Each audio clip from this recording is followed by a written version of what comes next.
السلام علیکم ورحمۃ اللہ وبرکاتہ۔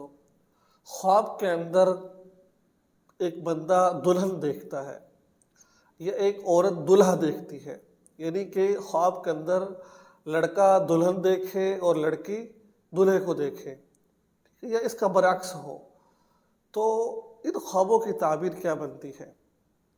اپنی یہ میں نے بتا رہا ہوں، شادی ہوتے ہوئے نہیں دیکھا، صرف دلہن کو دیکھا ہے، صرف دلہے کو دیکھا ہے، بس یہ نہیں کہ اپنی شادی ہوئی دیکھی ہے۔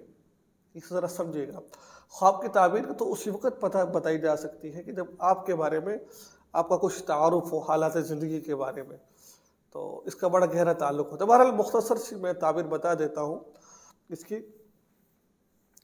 یہ خواب کے اندر دلہا کو دیکھنا یا دلہن کو دیکھنا، یہ اشارہ اس بات کی طرف ہے اللہ تبارک و تعالی آپ کو خوشی عطا فرمائیں گے، ٹھیک ہے، آپ کے نصیب اچھے کریں گے، آپ کے لیے خوشیاں ہوں گی۔ اگر آپ نوکری کی وجہ سے پریشان ہیں، اللہ آپ کو اچھی نوکری عطا فرمائے۔ اگر اس بندے نے خواب دیکھا ہے جو نوکری کی وجہ سے پریشان ہے، اس کو نوکری نہیں مل پا رہی، تو انشاءاللہ العزیز وہ اچھی نوکری اس کو مل جائے گی۔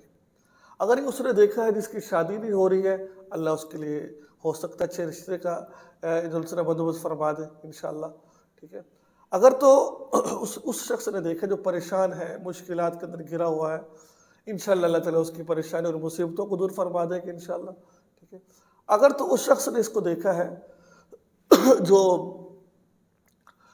ہر وقت ٹینشنوں میں ہوتا ہے، پریشانیوں میں، اللہ تعالیٰ انشاءاللہ اس کی پریشانی کو دور فرما دیں گے۔ تو خواب کے اندر وہ شخص دیکھتا ہے نوکری میں پروموشن جانا چاہتا ہے، وہ یعنی کسی مجبور شخص نے دیکھا ہے وہ اس کو خوشی ملے گی، پریشانی نے دیکھا ہے اس کی پریشانی حاجت کو دور ہوگا، تو یہ ہوگا انشاءاللہ اس کے ساتھ۔ اگر نکاح میں رکاوٹ ہے تو اللہ اس کے رشتے نکاح ثانی پیدا فرما دیں گے۔ تو بہرحال خواب کے اندر دلہا کا دلہن، دلہن کو دلہا دیکھنا یہ کوئی بری بات نہیں، اچھی اشارہ اچھی طرف ہے۔ اگر وہ شادی شدہ شخص یہ دیکھ لیتا، حاملہ عورت یہ دیکھ لیتی ہے، اللہ اس کو نیک صالح اولاد عطا فرما سکتے ہیں انشاءاللہ، ٹھیک ہے۔ تو مختلف اس کی تعبیریں بن جاتی ہیں، ٹھیک ہے، تو وہ حالات زندگی کو دیکھ کر تبھی بتائی جا سکتی ہے۔ تو یہ جو مختصر تعبیریں تھیں وہ میں نے آپ کو بتا دی ہے۔ اللہ تبارک و تعالیٰ ہمیں اس پر عمل کی توفیق عطا فرمائے۔ دعا میں یاد رکھیں، چینل کو سبسکرائب کریں اور اس ویڈیو کو آگے شیئر ضرور کریں۔ السلام علیکم ورحمۃ اللہ وبرکاتہ۔